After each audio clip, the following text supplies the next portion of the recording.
Hi, it's Will from stormthecastle.com, and I just wanted to show you some mead making stuff, if you're following along with my mead making.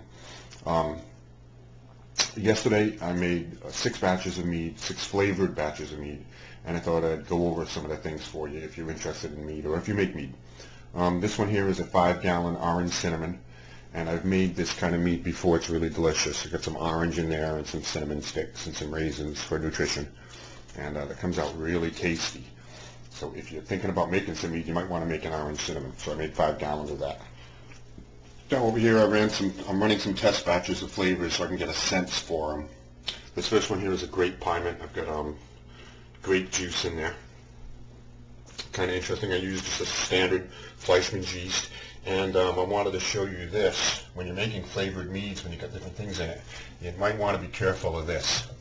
See how this is all clogging up? This could potentially clog the airlock. So you have to be careful. If you have flavorings or different types of fruits or stuff in there, you might want to fill it just a little lower to give it more room. I may have to do something about that one. But that's a grape. It's coming out real well. It's been about 20 hours since I made these, so the ferment is going well. Now here's my next one. And this one's kind of interesting because this is a maple mead where I used Vermont maple syrup, but it isn't fermenting. So I think what I'm going to do is I'm going to give it till the end of the day or maybe until tomorrow, and if it doesn't start fermenting, I'll have to look at why.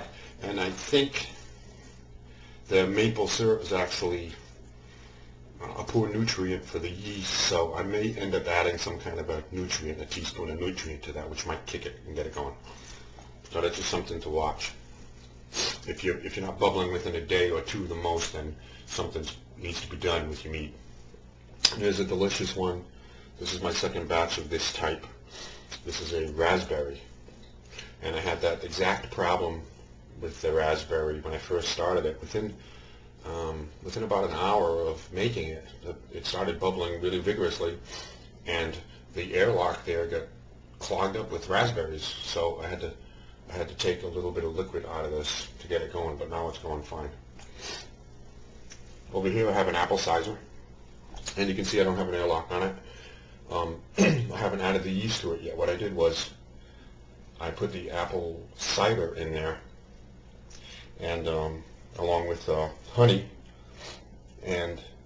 but the apple cider, I wanted to sanitize the apple cider first, so I put a Camden tablet in there.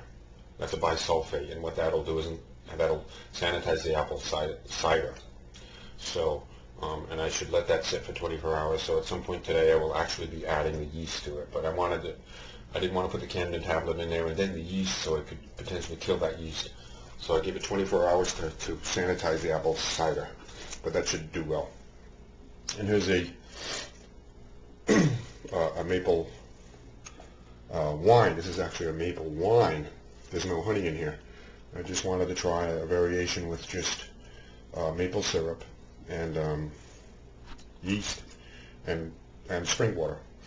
I use Lauven D47, and it's fermenting pretty well. And the fact that I used yeast in this one and it's bubbling well with that maple syrup in there makes me think that the nutrient might be the reason why the maple mead isn't bubbling yet. So that's a clue for me. I'm going to add some nutrient to that maybe later today or tomorrow. So there's my new batch, 11 gallons of mead. Should be going well. And if you want more information about mead making, I got tutorials and videos on my website at www.stormthecastle.com. Thank you.